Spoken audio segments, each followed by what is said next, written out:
Welcome friends to that 1870s homestead. My name's Rachel, and at our homestead we do a lot of growing our own food, canning our own food, preserving our own food, and cooking our own food, and share some of those things with you guys. And I've shared so many canning videos. I kind of ran out of inspiration this year, so I asked for help from you guys. What do you want to see and things like that? And really the majority was just like whatever you want to share with us. And so today it's just like a random recipe video because I have like odds and ends to can. And we're going to be doing pickling today. So I had 3 heads of cabbage, a few random cucumbers, and some carrots that we had harvested just with the grandkids so I could show them the carrots, and then a bunch of like actual store-bought baby carrots left over from vacation. So what I started to do was pack my jars. Well, before the video began, I prepped all those vegetables. We used our mandolin to slice up the cabbage and the cucumbers, and then the carrots I just grated and tried to cut them like the baby carrot size so that they would be similar. And right now I've been working on packing these jars. So we've got 2, 4, 6, 8 jars of pickled cabbage. I'm working on this one, and I was talking before I had to restart the video about the pickle packer. And if you don't have this tool and you're just into pickling, you're going to want to get it or something like it that allows you to really pack in those vegetables. And that's going to help you so that you don't have a lot of like extra liquid and extra space in your jars. It saves you on having to make too much brine, to use too many jars for a product, and it just looks nicer. The jar's full of vegetables. You're not going to have a lot of floating, and actually might be able to move some that are kind of full. Okay, because I do need to go back through here and add some seasonings and spices. We're going to do that later. Right now, the whole purpose is,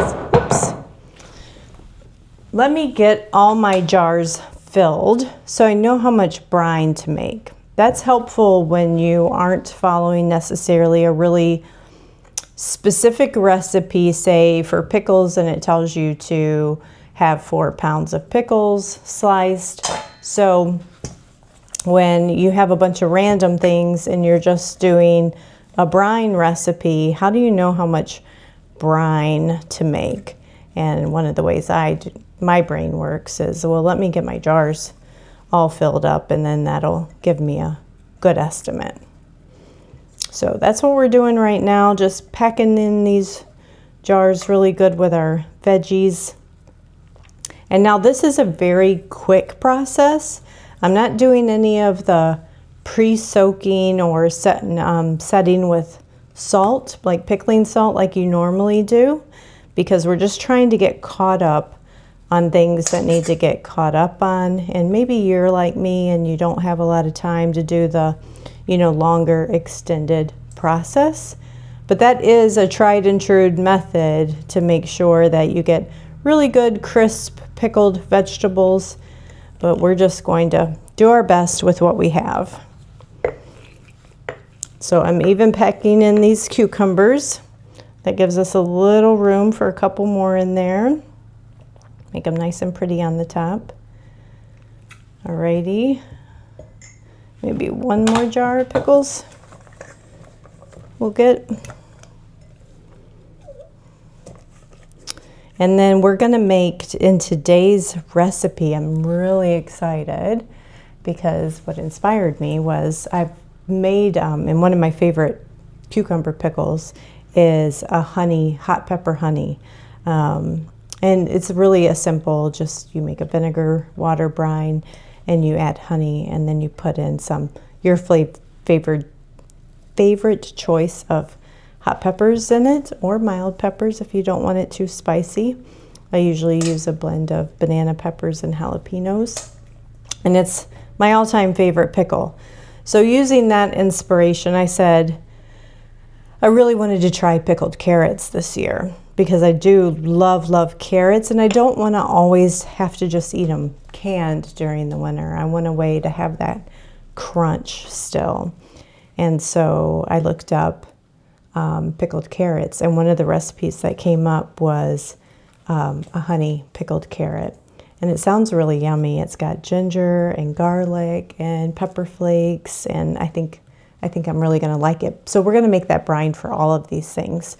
We're going to do a honey pickled pickle, cabbage, and carrots.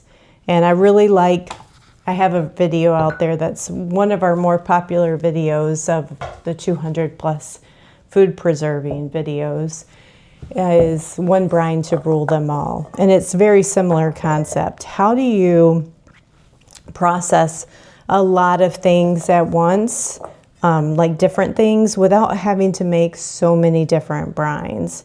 And you could even, in this process, flavor them differently. Say I didn't want the ginger, and I probably don't want the ginger in my cucumbers. I'm not going to add the ginger to my cucumber jars. Or say I didn't want the hot pepper flakes in my cabbage. You don't have to add the hot pepper flakes. So it's really a nice way to do have some flexibility, I guess, in your preserving process. So I'm short one jar. Let me grab that and we'll be right back. Alrighty, it's time to make the basic steps of the brine. So I'm assuming I've got 13 pints. I'm gonna need about 13 cups of brine. So we're going in with, I'm gonna make a little extra just to be safe. 7 cups of water. We're gonna go in with 7 cups of apple cider vinegar.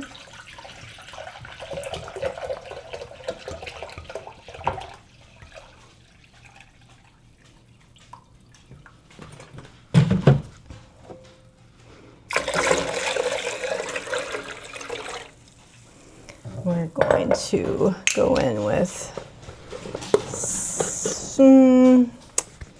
let's go with almost 5 tablespoons of salt.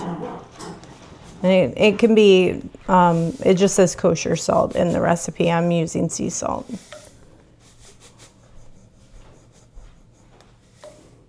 So 4 times 3 is 12.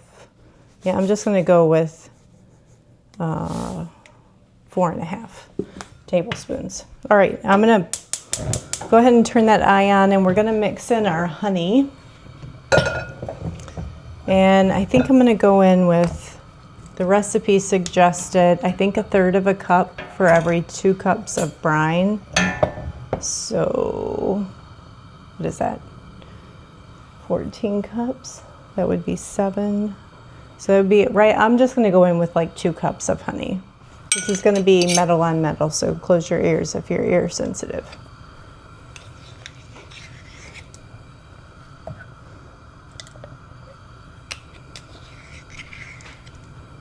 And all we're doing is bringing this up to heat till the honey is incorporated and the brine is warm but not hot.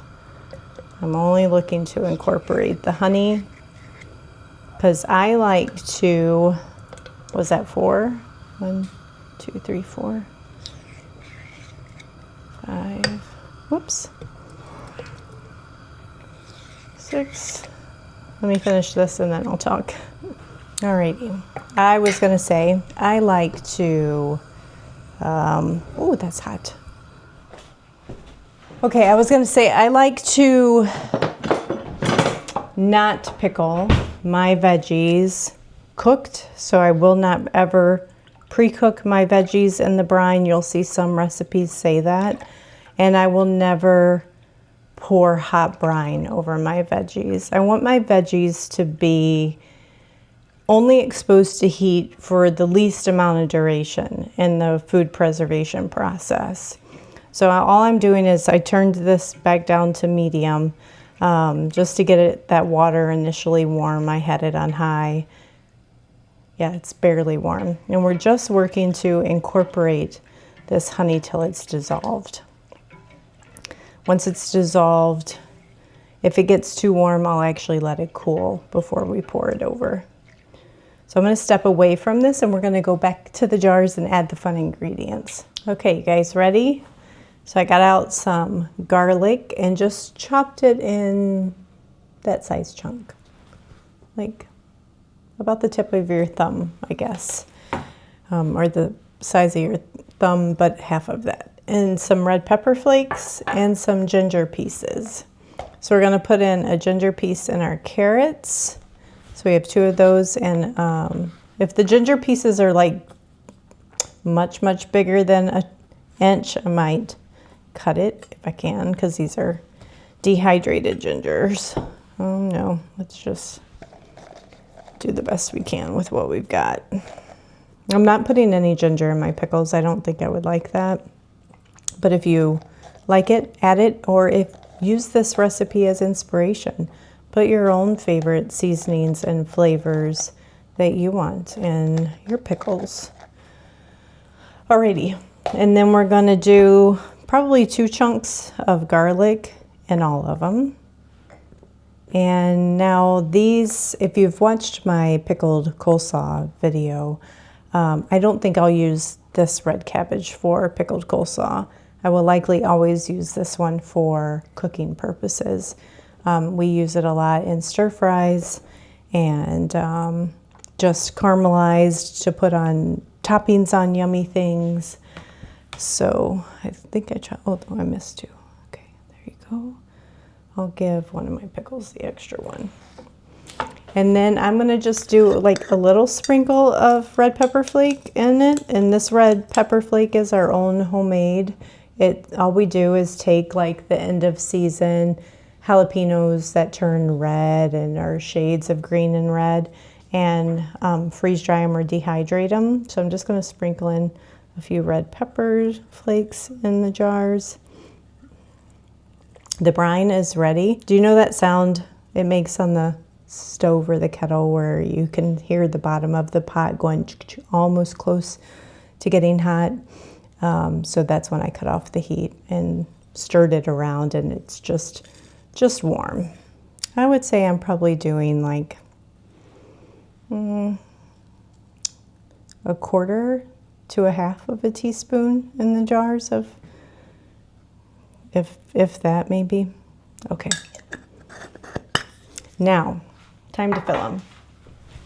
And we're aiming for a 1/2 inch of headspace in our jars. I may have to pack some more again, because you do that initial pack and it wants to rise back up on you after you let it sit. So, oh, I took my garlic and my ginger. Stay. Alrighty. And we're gonna need something to debubble it. I like to use a chopstick. And if you grew garlic for the first time this year, I swear by storing your garlic still in the peel in the freezer, and it will keep for years. I love it like that. And I stole another garlic. There you go. Nope, it came out of you. And if I have any extra brine, I'll probably just store it in the fridge. It'll store in the fridge for a good while. And that way, if any more random pickling type needs come up, I'll have some brine ready to go. And this would even make a great refrigerator brine. You don't have to can it. You could just throw a few jars, say you have a little bit. Use this as inspiration for a quick refrigerator pickle and put it in your refrigerator, and it'll store for probably 3 months unopened.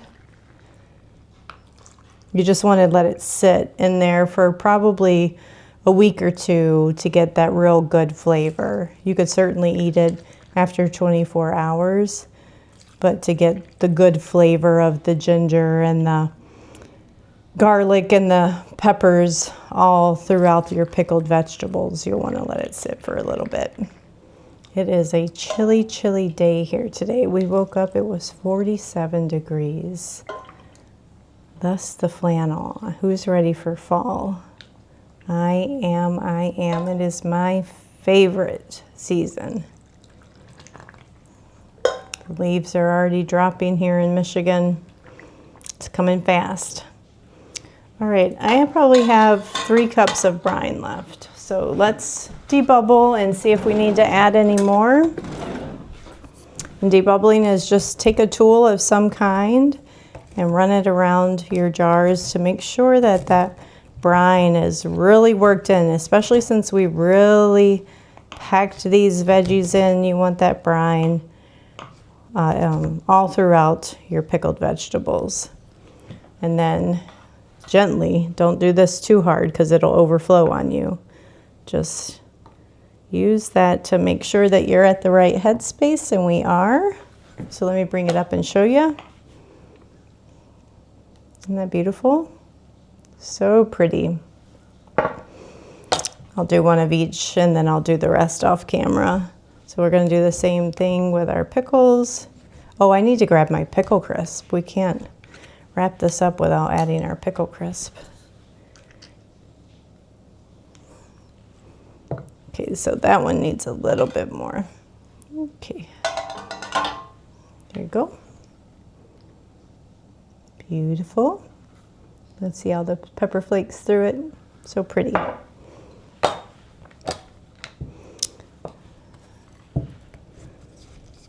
Carrots are going to be a little trickier because they're pretty stiff and you can't maneuver them too much. Okay. Squeeze them in there. See what we got.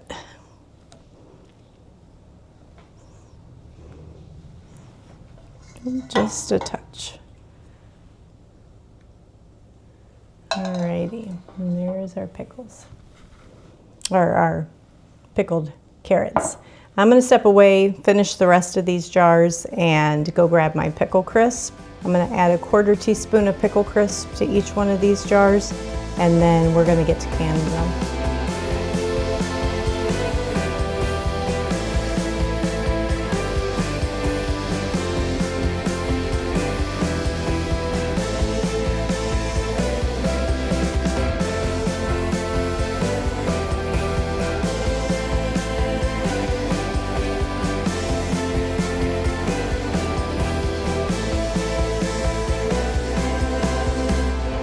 Alrighty, we've got all of our jars filled. I just got some white vinegar on this rag, and we're going to clean our rims of our jars really good because we did have, you know, sticky sweetness syrup in that, not syrup, but kind of like a syrup with the honey melted down.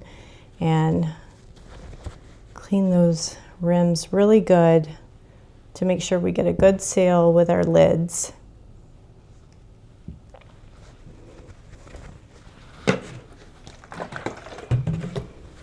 Make sure you're moving that washcloth around so you're not just re-wiping a bunch of sugary sweetness all back around your jars.